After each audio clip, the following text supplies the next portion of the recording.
El comunismo, después de todo, no era el nazismo. Se trataba de igualdad y armonía. La idea en sí no tenía nada de malo. Bueno, en realidad sí. Había algo que lo diferenciaba de otras utopías. Lenin creía en lo que llamaba la guerra de clases, lo que significaba que la máxima armonía solo se podía alcanzar si algunos grupos de personas eran asesinados. En un principio, cuando el comunismo llegó al poder, y da igual dónde, ya sea Rusia, Polonia, Cuba, Nicaragua, China, en un principio aniquilaron a un 10% de la población. Es un dato concreto. No era solo para matar a sus enemigos. No eran enemigos. Se trataba de reorganizar la estructura de la sociedad. Ingeniería social. Los principales intelectuales, los mejores trabajadores, los mejores ingenieros, les matarían a todos y después intentarían reestructurar la nueva sociedad. Colgad al menos a 100 kulaks, ejecutad a los rehenes. Hacedlo de tal manera que aquellos que se encuentren a cientos de kilómetros a la redonda lo vean y tiemblen. Lenin. En 1917 los comunistas se hicieron con el poder. Lenin tenía una oportunidad para aplicar el marxismo a la vida real. Dispararon a los que se resistieron. Se masacró terriblemente a los campesinos que se resistieron. Y de nuevo nadie sabe exactamente cuántas personas murieron. Pero estamos hablando de cerca de 10 millones o más. Pero ni siquiera el terror más despiadado pudo acabar con la resistencia popular. Especialmente en las repúblicas étnicas, donde el terror comunista se mezclaba con la opresión nacional, como era el caso de Ucrania.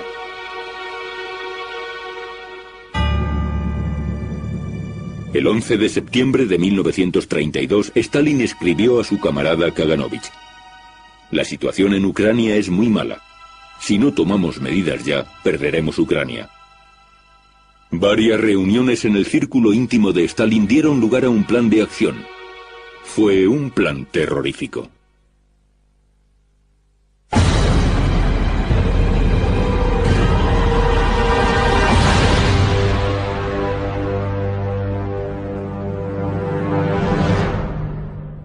En el invierno de 1932-1933 se acabaron todas las provisiones de alimentos en Ucrania.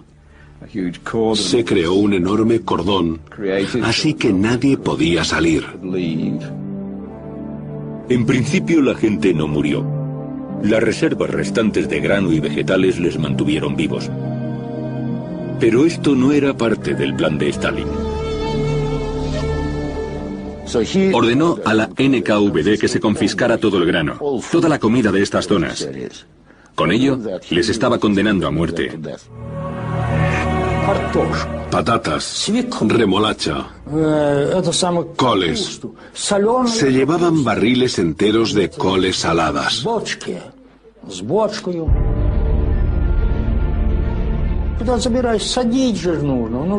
Se llevaron todos los bienes comestibles.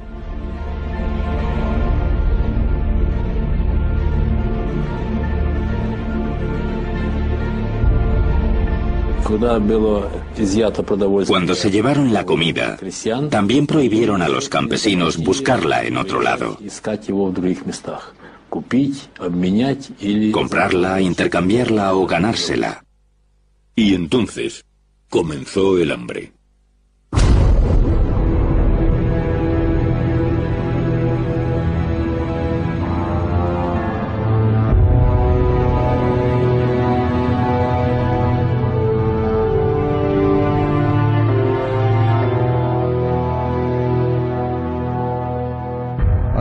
Estaban muriendo, y no se les permitía entrar en las ciudades. Pelotones de vigilancia impedían a estos moribundos hambrientos subir a los trenes. De ahí que muchos murieran en las estaciones, sobre las vías que conducían a Yarkov, Kiev, Krasnodar.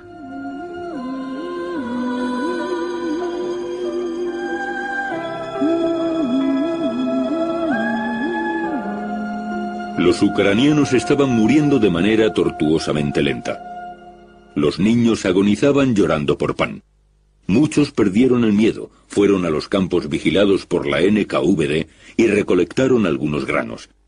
Les dispararon en el acto.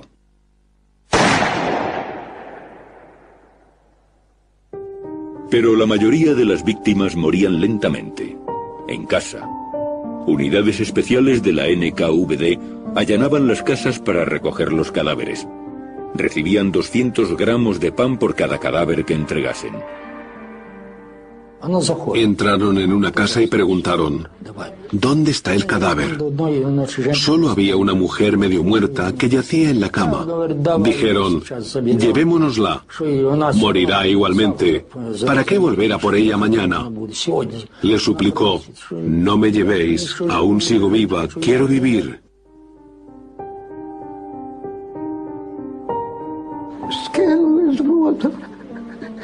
Enterraban a personas que aún estaban vivas. La tierra se movía. Muchos eran enterrados vivos.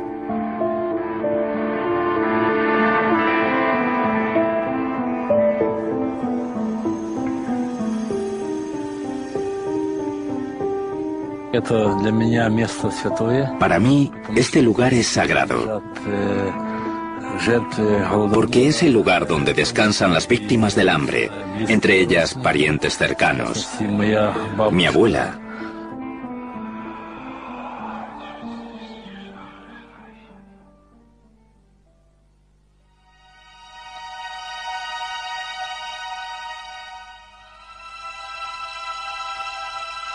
Diez años después, los nazis exterminarían a millones de judíos. Les quitaron el oro, lo derritieron y depositaron las barras en bancos suizos.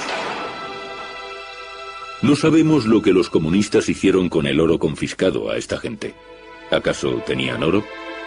Lo que sí sabemos es lo que los comunistas hicieron con el grano que les quitaron. Fue exportado a Occidente. Millones y millones de toneladas. A pesar del hambre, la exportación de cereal ucraniano aumentó hasta el máximo nivel. Los medios de comunicación occidentales informaron sobre la magnitud y el carácter del genocidio del hambre. Los ucranianos habían sido exterminados ante todo el mundo.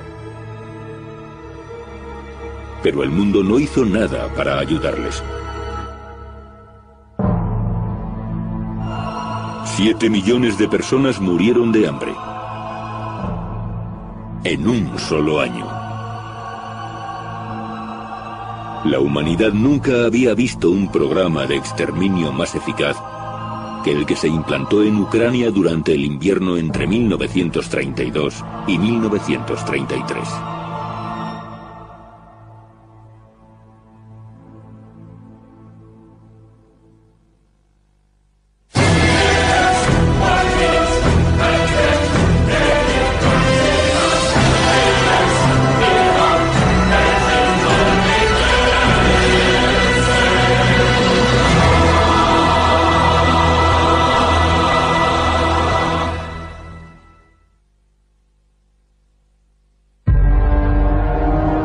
La sociedad soviética fue la primera sociedad comunista de la Tierra. Fue un enorme experimento social. La muerte agonizante de 7 millones de ucranianos tuvo un significado más amplio en la visión distorsionada de los arquitectos del comunismo. Tiene que haber una revolución. Hay que establecer la dictadura del proletariado. Y entonces será posible el nacimiento del nuevo hombre. El nacimiento del nuevo hombre era el objetivo máximo del marxismo. Crear una nueva forma evolucionada de ser humano que pensase, mirase y actuase de forma diferente. Pero los comunistas no estaban solos en esta lucha. Wir müssen einen neuen Menschen erziehen und zu einer neuen Lebensform zu führen.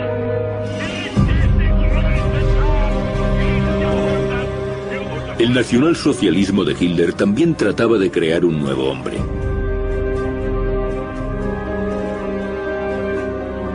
En ambos sistemas hay una ideología que tiene la ambición de crear un nuevo hombre.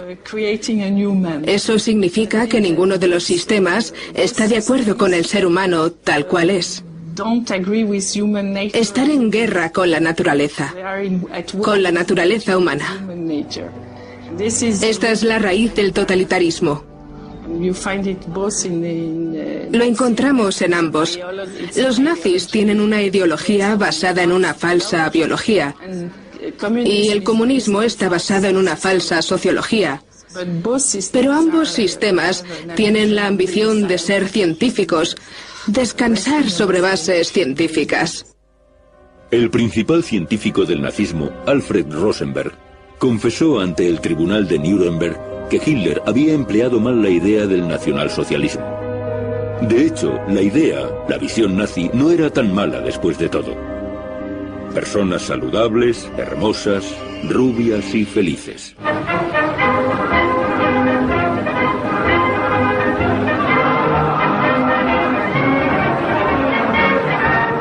Una sociedad futura. Y sin inválidos ni judíos. Casi un paraíso. Por alguna razón, el nacionalsocialismo no funcionó. Así como tampoco funcionó el socialismo soviético.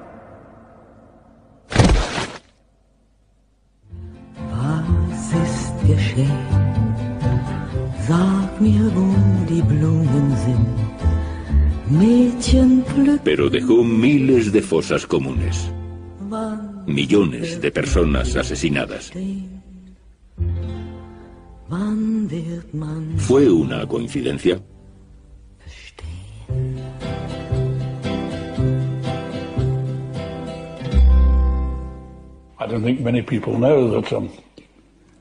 No creo que mucha gente sepa que los socialistas han defendido públicamente los genocidios en los siglos XIX y XX. Es un hecho muy poco conocido. Parece sorprendente. He realizado conferencias aquí y en otras universidades y es algo que se percibe con una sensación de sorpresa.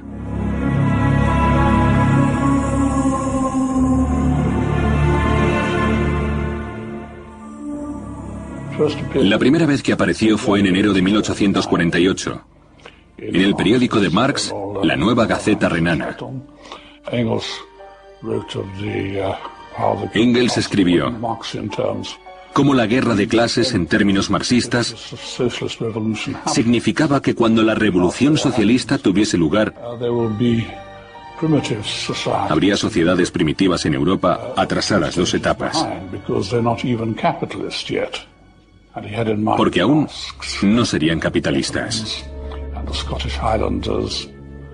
Y tenían en mente a los vascos, los bretones, los escoceses de las tierras altas y los serbios. Los llamaba basura racial.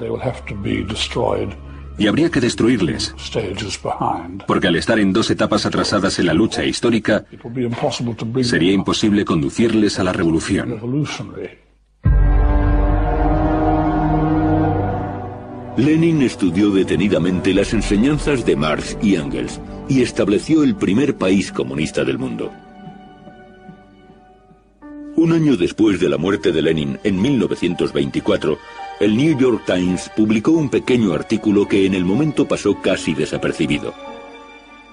Hablaba de un nuevo partido establecido en Alemania. El Partido Nacional Socialista de los Trabajadores, del cual Adolf Hitler es líder y creador, insiste en su creencia de que Lenin y Hitler son comparables. ¿Quién está hablando? Un tal Dr. Goebbels. Basándonos en la afirmación del orador de que Lenin fue el gran hombre, solo superado por Hitler, y de que la diferencia entre el comunismo y las creencias de Hitler es muy leve, se abrió una facción de guerra al ritmo de las jarras de cerveza. Impresionante. El futuro ministro de propaganda nazi, Goebbels, declaraba abiertamente que la diferencia entre el comunismo de Lenin y las creencias de Hitler era muy leve.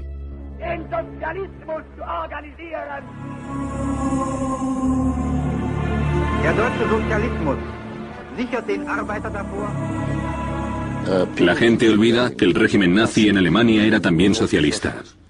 Se llamaba oficialmente Partido Nacional Socialista de los Trabajadores. Por tanto, es una rama del socialismo. Los soviéticos eran socialistas internacionales y los de Alemania eran nacionalsocialistas. En realidad se trata de lo mismo, solo una pequeña diferencia de interpretación.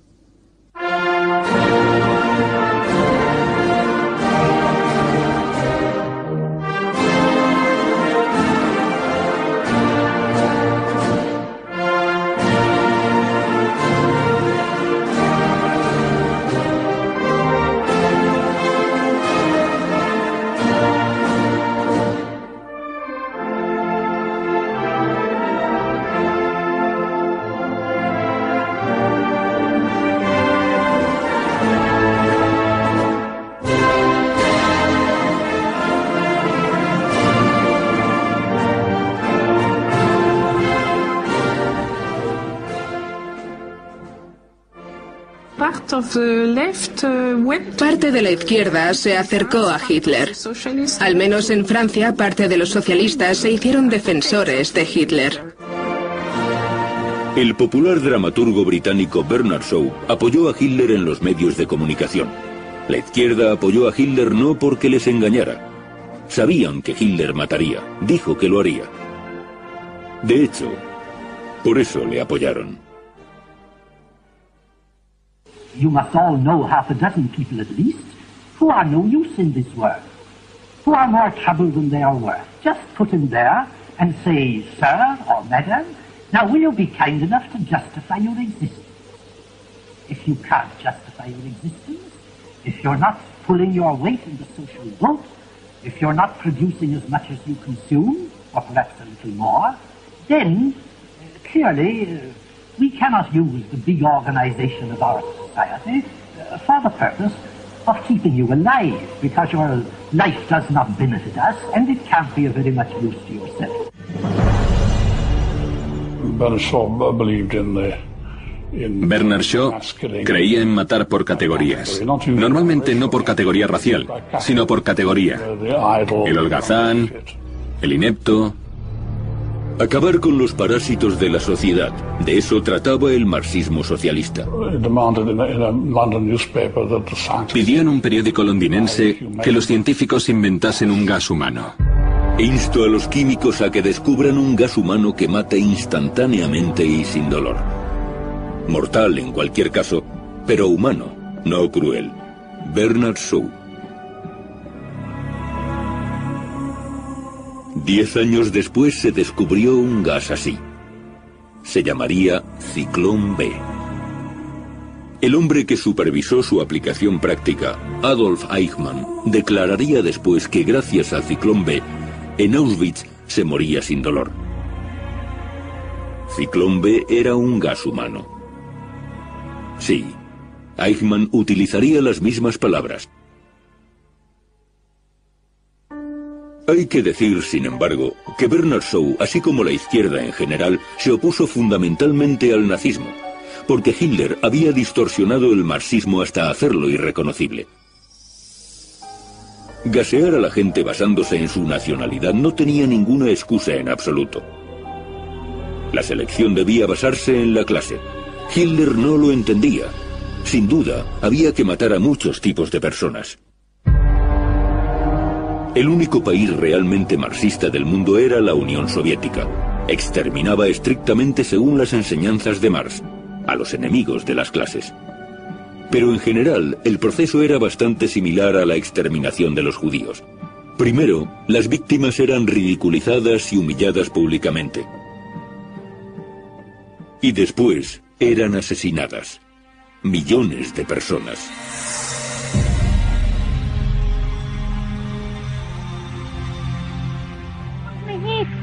Ведут сейчас с нами вместе разоблачить и еще можем больше разоблачить, которые остались. Никто не стесняйтесь, не бойтесь.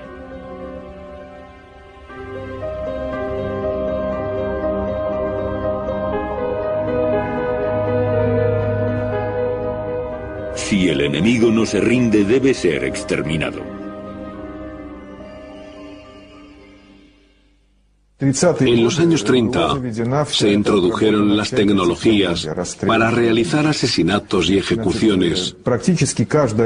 Cada región administrativa tenía una zona designada para enterrar los cadáveres.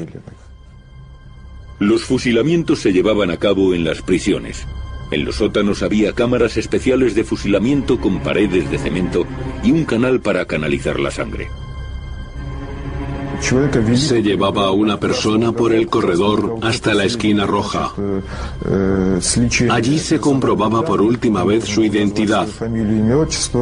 La víctima tenía que identificarse. Después se le introducía en esa habitación. Cuando entraba, le disparaban en la nuca.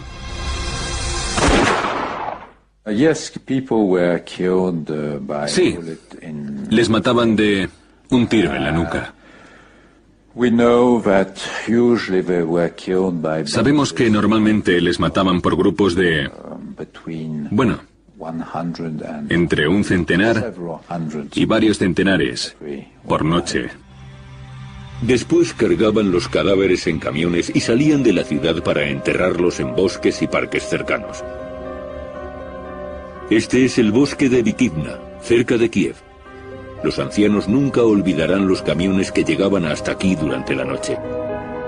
Goteaban sangre por el camino. A los parientes no se les permitió acercarse hasta 50 años después. Crearon este monumento conmemorativo compuesto de árboles. Todos los árboles de este bosque tienen una bufanda en memoria de las víctimas inocentes que fueron brutalmente asesinadas y arrojadas a fosas comunes.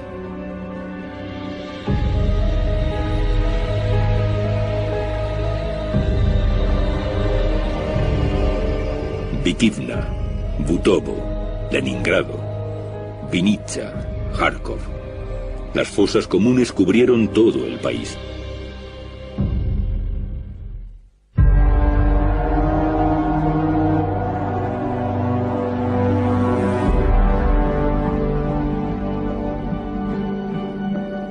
Toda una generación de niños perdieron a sus padres y se convirtieron en vagabundos, los llamados Besprizornije.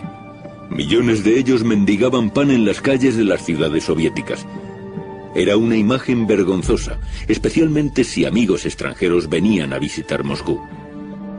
Y Stalin buscó una solución a este problema. Stalin autorizó a mediados de los 30, porque era un gran problema el de los Besprizornije, autorizó que se pudiera disparar a los niños a partir de los 12 años.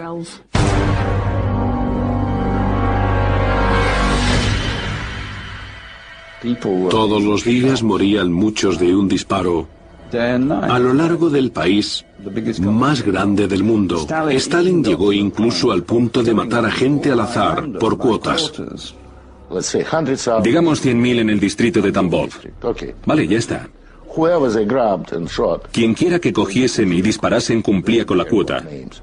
No les importaba el nombre. Una vez cumplidas las cuotas, las autoridades locales informaban a Stalin, al Comité Central, y solicitaban cuotas adicionales. Khrushchev solicitó que aumentase su cuota. Se le permitió matar a 7 u 8.000 enemigos. Pidió, por favor, aumentadme la cuota hasta 17.000. Se concedía una cuota adicional, y tras cumplirla volvían a pedir una cuota adicional, y así iba en círculos. Era como un engranaje. Solo matar, matar y matar.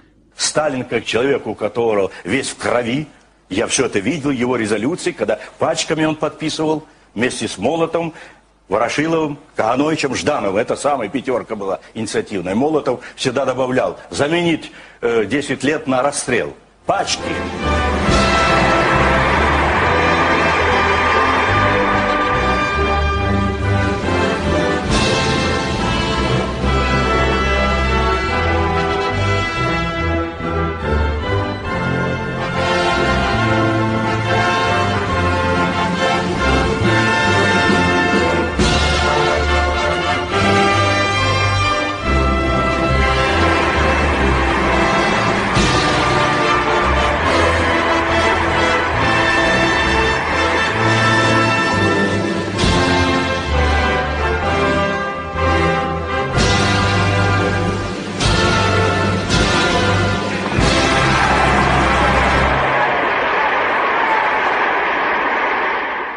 Como resultado, entre 1937 y 1941 se reprimió a 11 millones de personas. 11 millones de personas. ¿Es posible imaginar la magnitud de la represión contra su propio pueblo? No creo que el mundo, sin duda Europa no, haya vivido nunca una matanza asesina tan numerosa o de esa naturaleza. Había un hombre en Europa que seguía de cerca la situación de Rusia: Hitler. Matar a millones de personas en tan poco tiempo era realmente excepcional. El Holocausto era de momento solo una idea en la cabeza de Hitler.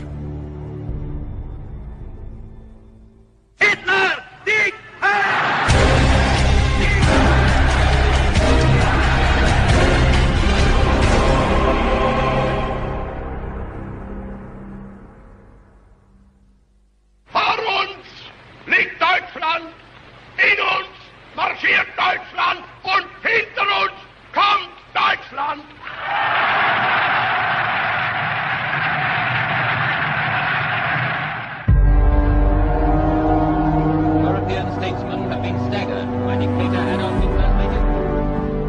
La distorsionada visión del mundo de Hitler comenzó a tomar forma real.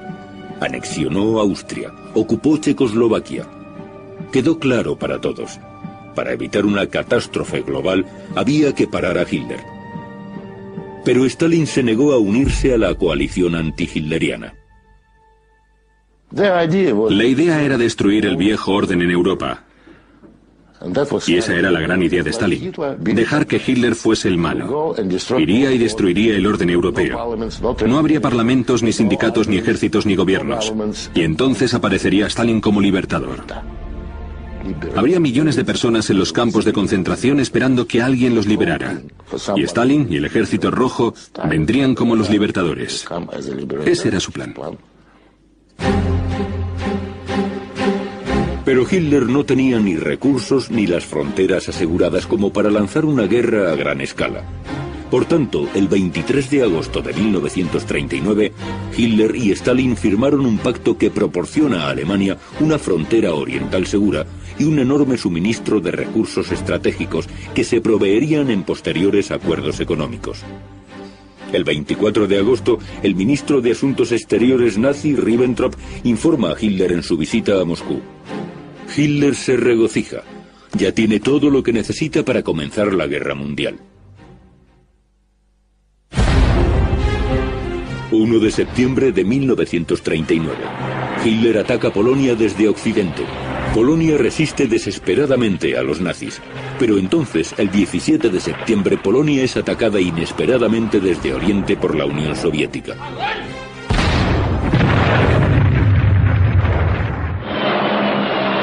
Los bombarderos de la Luftwaffe estaban atacando ciudades polacas, y los transmisores de radio de Minsk les guiaban hacia sus objetivos.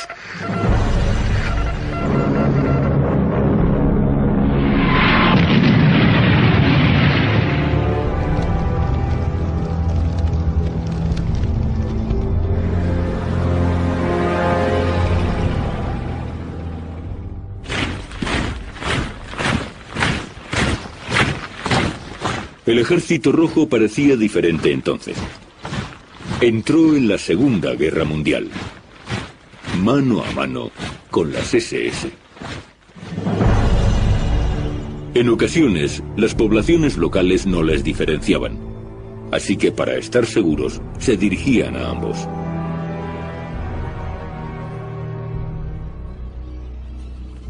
El ejército alemán se encontró con el ejército rojo en medio de Polonia.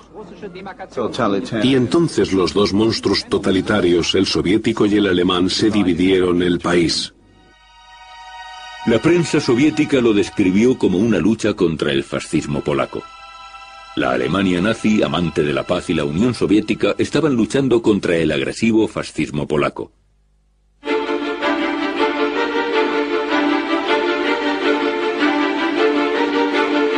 Lo que el mundo no sabía es que ambos dictadores habían pactado algo más que Polonia. En un protocolo secreto firmado en el Kremlin una semana antes de que comenzase la guerra, Hitler y Stalin acordaron la división de Europa.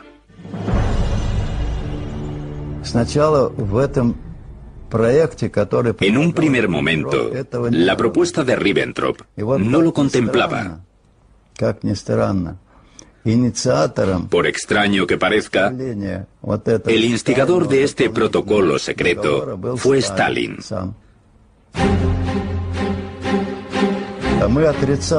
Pero lo negamos, porque era tan agresivo que el Partido Comunista no podía haberlo firmado. Así que lo negamos hasta el último día. Mediante este protocolo secreto, Hitler dio luz verde a Stalin a ocupar varios países europeos. El primero de la lista fue Finlandia. Cuando los primeros aviones bombardearon Helsinki en otoño, en noviembre de 1939, los finlandeses pensaron que los aviones rusos se habían perdido. Simplemente estaban bombardeando Helsinki por accidente. Again the Russian bombers zoom over Helsinki. Again a proud city is shaken by the roar of destruction. Just feel your own heart beating faster as you see the buildings falling under the impact of the bombs. Moscú etiquetó a Finlandia como régimen fascista y lanzó un ataque terrestre masivo.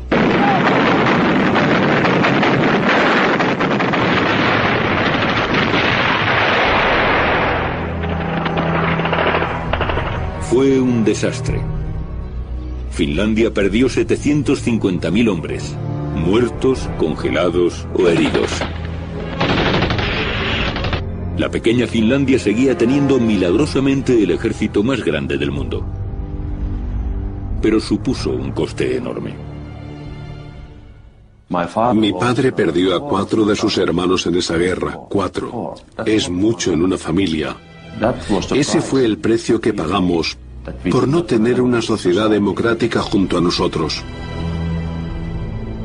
Finland's flag is still flying. Though she may pass through the valley of sorrow, though she may lose her liberty and her land, she fights on. Yet another air raid on Helsinki. This time the camera catches the horror these dastardly attacks bring into the lives of the children as they dash terror-stricken to the shelter.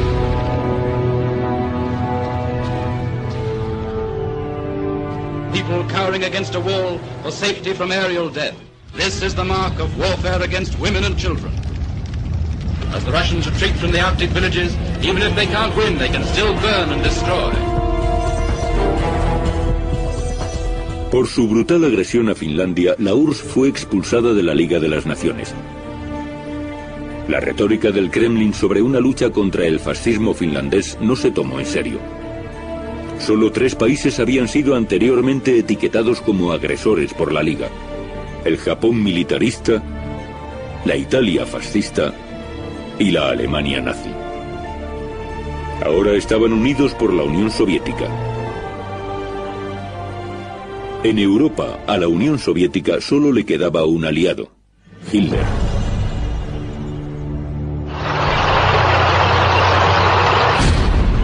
Hitler lanzó su Blitzkrieg en Occidente. Los nazis ocuparon Dinamarca, Bélgica, Holanda y Luxemburgo. Noruega fue invadida con la ayuda directa de la Unión Soviética. Stalin proporcionó a los nazis una base naval soviética cerca de Murmansk, desde la que Hitler lanzó su ataque a Noruega. Cuando Berlín tomó la decisión de dejar de usar esta base, el almirante Raeder envió una carta al comandante de la Marina soviética, Kuznetsov, expresando su profunda gratitud por los servicios proporcionados a la Alemania nazi. Stalin escribió al ministro de Asuntos Exteriores nazi Ribbentrop: la amistad entre Alemania y la Unión Soviética se ha sellado con sangre. Aparentemente se refería a la sangre de las víctimas de los soviéticos y los nazis. Y sí que era una amistad. Oficiales soviéticos y nazis se reunían y discutían los progresos de la guerra. Era diciembre de 1939. Los progresos eran buenos y las perspectivas mucho mejores. Había razones para celebrarlo.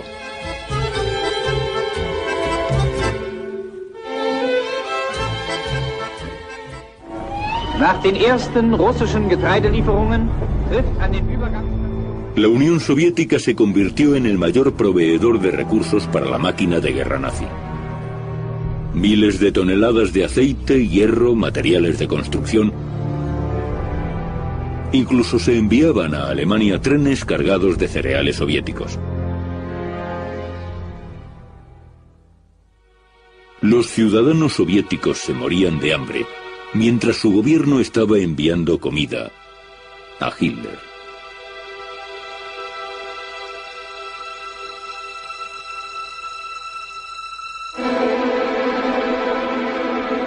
La Unión Soviética fue incluso más allá.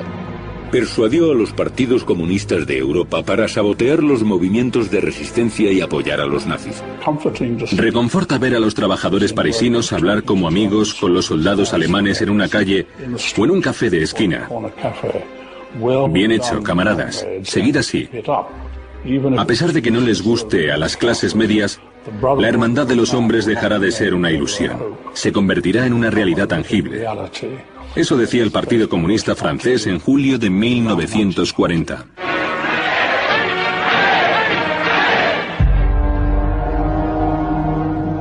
El Partido Comunista dice actualmente que se resistieron hasta junio de 1941, cuando fue atacada la Unión Soviética. De hecho, estaban en lucha con el gobierno del mariscal Petain más que con Alemania.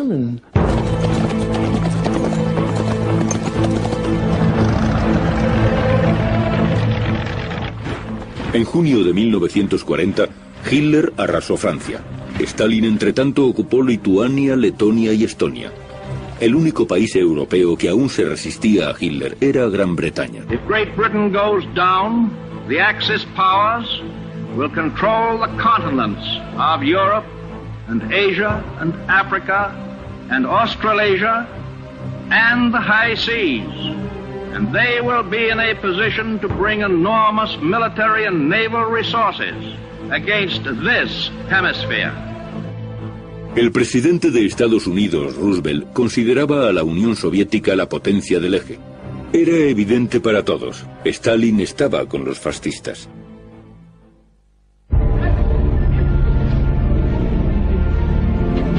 El primer ministro soviético Molotov fue a Berlín para discutir el orden mundial de la posguerra. Llegó con una lista de los territorios en los que estaba interesada la URSS. Mientras Hitler y Molotov lo discutían, los otros camaradas soviéticos disfrutaban de la compañía de Goebbels, que debía hablarles de las ventajas del nazismo. Porque fue el primer ministro soviético Molotov y no Goebbels quien advirtió a Occidente de que no lucharan contra la ideología nazi. Más que eso, cuando se dirigió al Soviet Supremo en el Kremlin, Molotov declaró que luchar contra la ideología nazi era un delito. Se publicó en todos los periódicos soviéticos importantes. Posteriormente, esta página desapareció de las librerías públicas de la URSS, junto con muchas otras declaraciones pronazis del gobierno soviético. Pero ¿por qué era un delito luchar contra el nazismo desde el punto de vista soviético? Porque las matanzas masivas en los campos de concentración estaban basadas en esta ideología.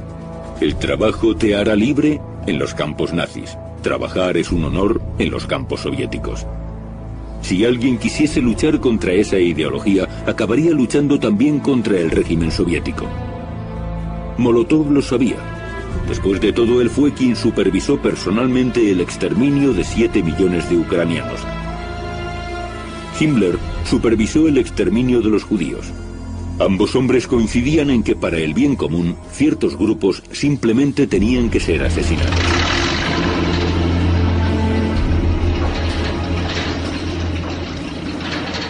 Winston Churchill no silenció que para él las ideologías nazi y comunista eran bastante similares. Desde su punto de vista, el nazismo era una forma de despotismo comunista. El odioso despotismo comunista, como lo llamó Churchill en 1940, acabó ganando, con la ayuda de los aliados. Aquí lo están celebrando. El 60º aniversario de la Gran Victoria. Un desfile histórico, no menos histórico que el de la primera victoria soviética en la Segunda Guerra Mundial, junto a los nazis. Die kommandierenden Generale der deutschen und sowjetrussischen Truppen nahmen gemeinsam den Vorbeimarsch ihrer Formationen ab.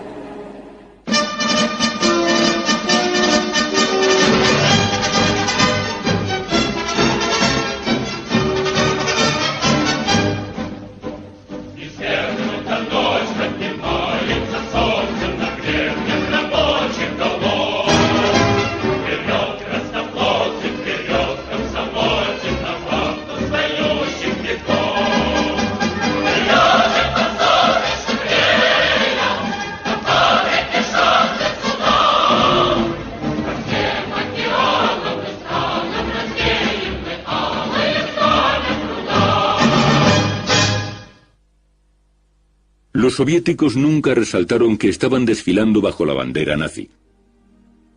Oficialmente, Moscú se retrataba a sí mismo como un luchador épico antifascista. Mucha gente lo creía. Muchos judíos volaron a la URSS para protegerse de Hitler. Y entonces Stalin hizo algo inimaginable. Los acorraló y los devolvió a la Gestapo como gesto de amistad.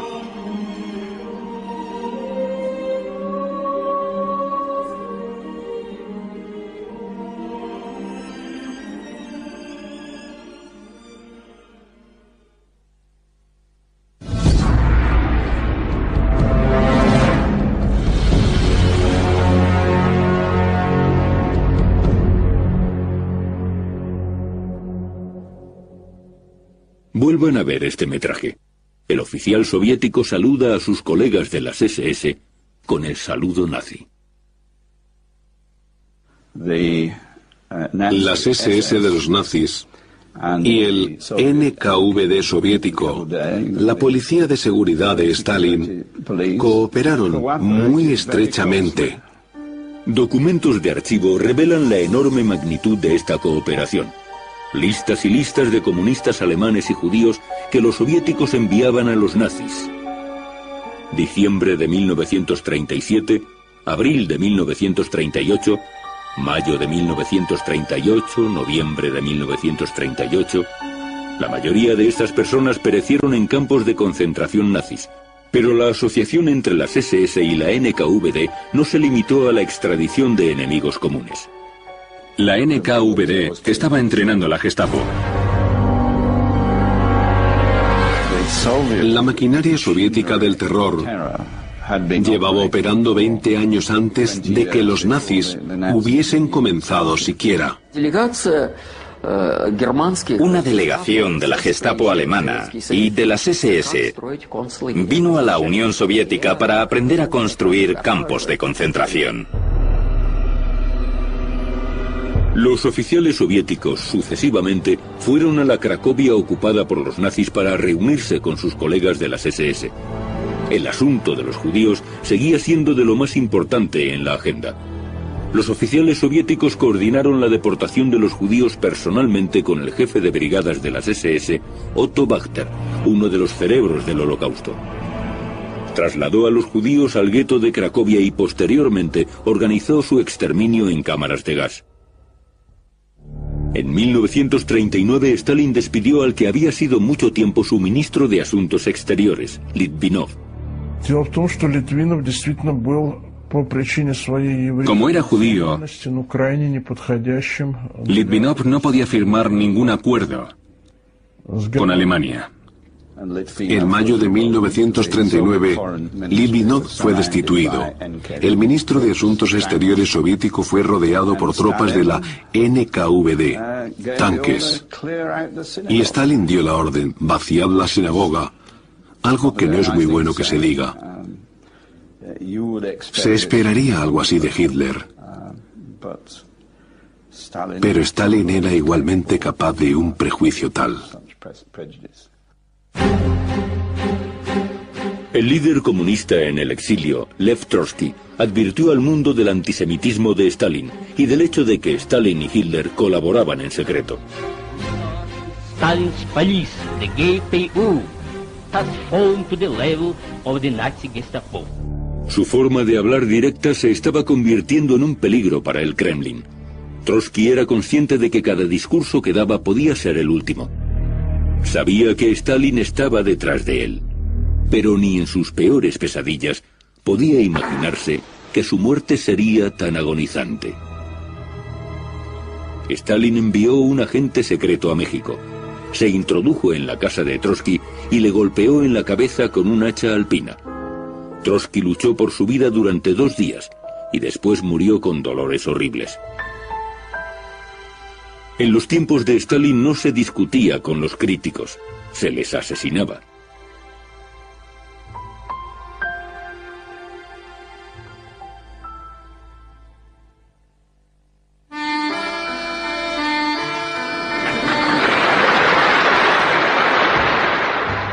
La Unión Soviética, como la Alemania nazi, no solo cometió actos criminales, sino que fue una empresa criminal en su misma esencia. Para convertirse en miembro del Politburó de Stalin, había que responsabilizarse de una muerte. Hacer que confiaran en ti, como en una banda criminal. En raras ocasiones, firmaba Stalin las ejecuciones él solo. Los otros miembros del Politburó también tenían que firmar las listas de muertos. Incluso aquellos que posteriormente condenaron a Stalin fueron responsables de asesinatos en masa. Los camaradas estaban unidos por crímenes comunes. No tenían otra salida sino la de cometer nuevos crímenes.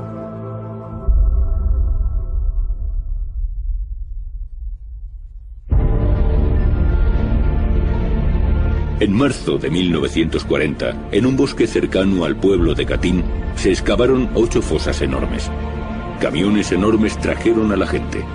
Eran reservistas del ejército polaco, médicos, ingenieros, profesores. Les ordenaron salir. Se suponía que nadie debería haber visto lo que sucedió a continuación, pero al guardia forestal le pareció inusual el ruido de los camiones en lo profundo del bosque. Le encerraron durante 25 años, incomunicado, con un nombre falso. Podrían haberle matado. Por alguna razón no lo hicieron. Así que le metieron en la cárcel. Y esto es un hecho que está muy bien documentado. ¿Qué vio? Vio cómo la NKVD les disparaba. Ante el enorme agujero. La NKVD les disparó en la nuca. A cada uno de ellos. Tenía las manos atadas a la espalda, de rodillas, al borde del agujero. Les dispararon.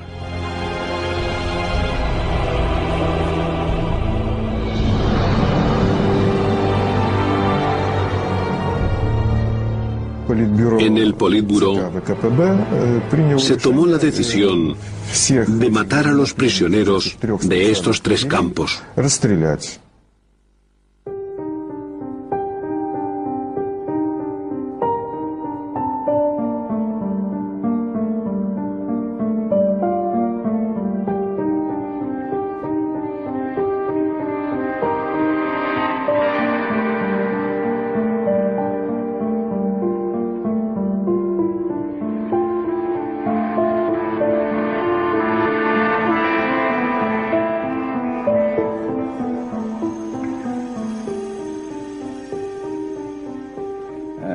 Ahora se sabe perfectamente el nombre y la dirección de muchos oficiales soviéticos que perpetraron aquellos crímenes, que dispararon a sangre fría. Aún así, si alguna vez se hiciera una investigación, esos asesinos vendrían a Gran Bretaña porque estarían a salvo, ya que en este país no se contempla como un crimen de guerra.